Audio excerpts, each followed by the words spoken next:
कहानी की शुरुआत होती है जहाँ पर पहली बार एक लड़की बिना अंडरवियर के सो रही थी। जब ये लड़की गहरी नींद में थी तभी कोई इसका ब्लैंकेट खींच लेता है। इस चीज से उसकी आंख खुल जाती है और जैसे ही वो चेक करने के लिए उठती है तभी कोई पीछे से उसके बालों को पकड़कर उसे बेड पर पटक देता है और ऐसा करने वाला कोई और नहीं बल्कि खुद उसका पिता था। लड़की अपने पिता से पूछती है कि क्या बात है, लेकिन उसका पिता उसे कोई जवाब नहीं देता और अपनी बेटी के शरीर पर गंदी नजर डालता है। इसके बाद वो अपने चेहरे को अपनी बेटी के सामने लेकर आता है और उससे बोलता है कि मेरी बेटी कितनी बड़ी हो गई है। अब लड़की अपने बाप के मुंह से ऐसी बातें सुनकर डर जाती है। इसके बाद वो लड़की के बालों को छोड़कर उसके चेहरे को छूने लगते हैं। अब लड़की इससे डरकर रोने लगती है। अब ये लड़की समझ नहीं पा रही थी कि उसके साथ ये हो क्या रहा है और तभी इसके पिता यहाँ से चले जाते हैं। खैर अब अगली सुबह उस लड़की की माँ खाना बना रही होती है। उस लड़की का नाम मैरी था। वो यहाँ पर सोच रही थी कि कल रात को मेरे साथ जो हुआ क्या मुझे वो अपनी माँ को बताना चाहिए।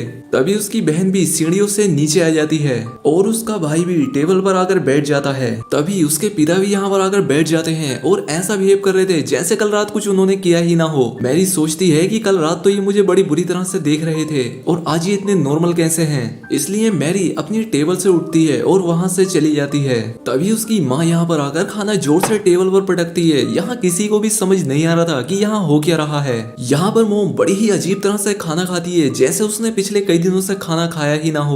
मोम को ऐसी हरकत करते देख उसके बच्चे डरने लगते हैं। अब उसका बेटा भी खाने को उगल देता है और कहता है खाने में बहुत नमक है और अब मोम उसी खाने को उठाकर पागलों की तरह खाने लगती है। अब यहाँ पर बात यह है कि इस फैमिली के साथ इतनी अजीब अजीब चीजें क्यों हो रही हैं। दरअसल ये लोग जब से नए कॉटेज में शिफ्ट हुए हैं उनके साथ ऐसी ही अजीब चीजें हो रही हैं। उनके पड़ोसी कभी उनके आंगन में अजीब से स्टैचू लगा देते हैं तो सुबह कोई उनके घर के सामने मरा हुआ जानवर लटका देता है और पिता हर रात अपनी बेटी के साथ अजीबोगरीब हरकतें करता है। मोम सुबह सुबह अजीब जानवरों की तरह खाना खाती है। वो अपना खाया हुआ खाना अपने बेटे को भी खाने के लिए देती है, लेकिन बेटा नहीं खाना चाहता। वो अपने डैड की तरफ देखता है। डैड कहते हैं कि अगर तुम नहीं खाना चाहते तो मत खाओ। ये बात सुनकर मोम डैड को गुस्से भरी निगाहों से देखती है।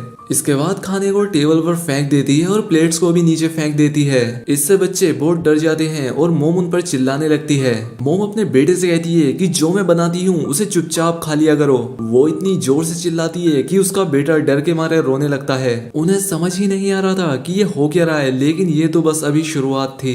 मैरी बाथरूम में गर्म पानी से नहा रही थी तभी उसके पास कोई आकर खड़ा हो जाता है। जब वो शीशे को साफ करती है तो वो डर जाती है। उसकी जुड़वा बहन उसे डरा देती है, लेकिन उसकी बहन उससे सिर्फ मजाक कर रही थी। इसके बाद ये दोनों बहनें अपने कमरे में चली जाती हैं, जहाँ पर मेरी अपनी बहन को बताती है कि हर रात कैसे उसके डैड उसके रूम में आकर उसके साथ अजीबोगरीब हरकतें करते हैं। मैरी को ये बात सुनकर यकीन नहीं होता कि ये सब उसकी बहन के साथ भी हो रहा है।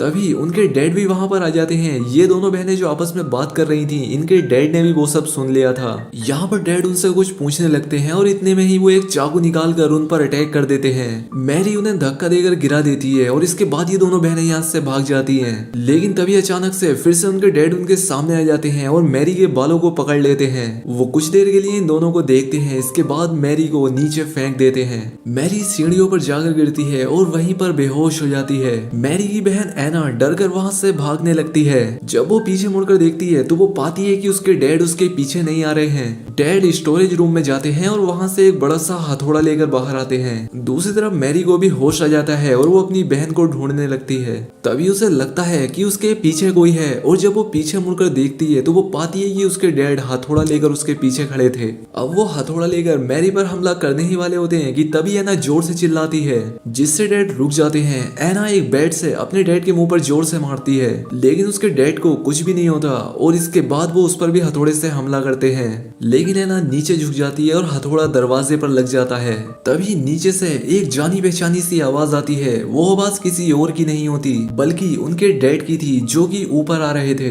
डैड की आवाज सुनकर ये आदमी हथौड़े को नीचे फेंककर दूसरे रूम में चला जाता है। तभी डैड ऊपर आते हैं, जो कि काफी डरे हुए थे। वो अपनी बेटियों को देखते हैं जो कि उनसे डरकर पीछे हट रही थी। डैड का पैर हथौड़े पर आता है और वो उस दीवार पर हुआ बड़ा सा छेद भी देखते हैं। डैड अपनी बेटियों से कहते हैं कि क्या तुम दोनों यहाँ पर लड़ाई कर रही थी, लेकिन वो दोनों कोई जवाब नहीं देती। और तभी उनका भाई अपने कमरे से निकलकर यहाँ पर आता है। मैरी और एना उसे वहाँ से भागने के लिए कहती हैं और तभी एक औरत उस हथौड़े को उठा लेती है, जो कि उनकी माँ थी। उनके डैड मुड़कर अपनी वाइफ को देखते हैं जो कि उनके पास आती है और अचानक से उन पर हमला करने लगती है। डैड उसे रोकने की कोशिश भी करते हैं लेकिन वो उसे धक्का मारकर गिरा देती है। यहाँ पर मोम बहुत ही एविल सी स्माइल करती है और टूटे हुए कांच पर पैर रखकर अपने रूम में चली जाती है। तभी नीचे से फिर से एक औरत की आवाज आती है जो कि और कोई नहीं बल्कि इनकी असली मोम थी। वो ऊपर आती है और इन सबसे पूछती है कि यहाँ क्या हो रहा है, लेकिन सब उनसे डरने लगते हैं। डैड डरते हुए रूम का दरवाजा खोलते हैं लेकिन रूम में कोई भी नहीं होता, पर डैड फ्लोर पर पड़े हुए हथौड़े को देखते हैं। इसके बाद मोम अपनी बेटियों के पास जाती है और उनसे पूछती है कि क्या हुआ, लेकिन एना और मेरी अपनी मोम से डर रही थी। अब अगले दिन डैड अपने भाई को घर बुलाते हैं। उनका भाई चर्च का एक फादर था। अगले दिन वो इनके घर आता है। फादर उन्हें ऐसी ही अजीब घटनाओं के बारे में बताता है लेकिन उसका बड़ा भाई इस सब पर विश्वास नहीं करता था। रात को ये लोग डिसाइड करते हैं कि ये लोग सभी एक रूम में एक साथ सोएंगे। आधी रात में उनके छोटे बच्चे को टॉयलेट आती है और वो बिना किसी को परेशान किए खुद अकेला ही बाथरूम में चला जाता है। तभी हूबहू उसके जैसा दिखने वाला बच्चा रूम में आता है। वो बच्चा एक चाकू उठाता है और अजीब सी स्माइल करता है। वो फादर को मारना चाहता था लेकिन वो उसे नहीं मारता।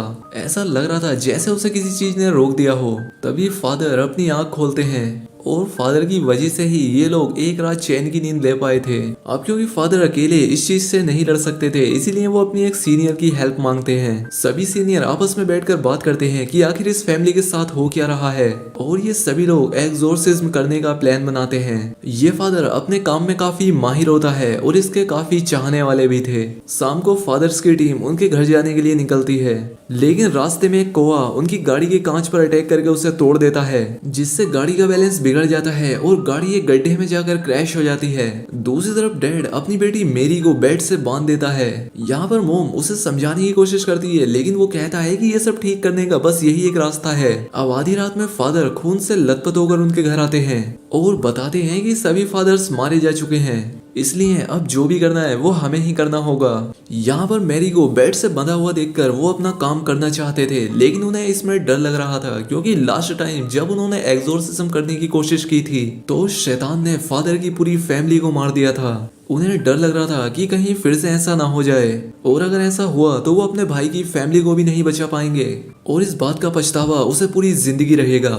लेकिन उसका भाई अपने घुटनों पर बैठकर उससे भीख मांगता है कि तुम कुछ करो, हमें शैतान से लड़ना ही होगा वरना वो हम सभी को मार देगा। ये बात सुनकर फादर कैंडल जलाता है और मैरी के ऊपर होली वाटर को छिड़कता है।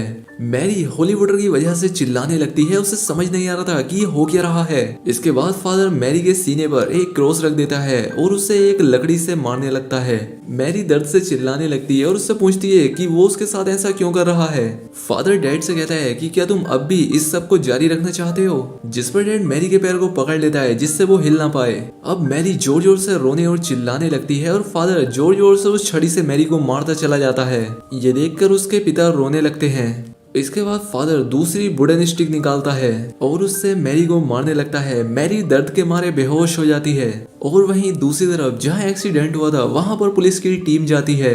जैसे ही वो फादर की टीम को गाड़ी से निकालती है उस गाड़ी में ब्लास्ट हो जाता है। उन सभी फादर में डैड का भाई भी बेहोश होता है, जिसका मतलब ये था कि वो आदमी जो कि मैरी के घर है वो उसका अंकल नहीं बल्कि खुद ही शैतान है जो कि मैरी को लगातार पीटे जा रहा है। अब मैरी की मोम से और बर्दाश्त नहीं होता। वो कहती है ये कोई एक्सोर्सिज्म नहीं है, ऐसा करने से तो मेरी बेटी मर जाएगी। वो फादर को पकड़ लेती है ताकि वो मैरी को मार ना सके। वो अपने हस्बैंड को देखती है और उससे कहती है कि हम अब और नहीं कर सकते, इससे सही तो ये होगा कि हम सब लोग एक साथ ही मर जाएं। लेकिन तभी ये अपनी वाइफ को धक्का मार देता है और अपने भाई से रिचुअल कंटिन्यू करने को कहता है। तभी उस आदमी को एक आवाज सुनाई देती है जो कि उससे कह रही थी कि वो एक डरपोक आदमी है और वो गलत का साथ दे रहा है। और तभी जैक को सब समझ आने लगता है। वो अपनी वाइफ का गला दबाने लगता है और फादर एक खतरनाक सी स्माइल करता है।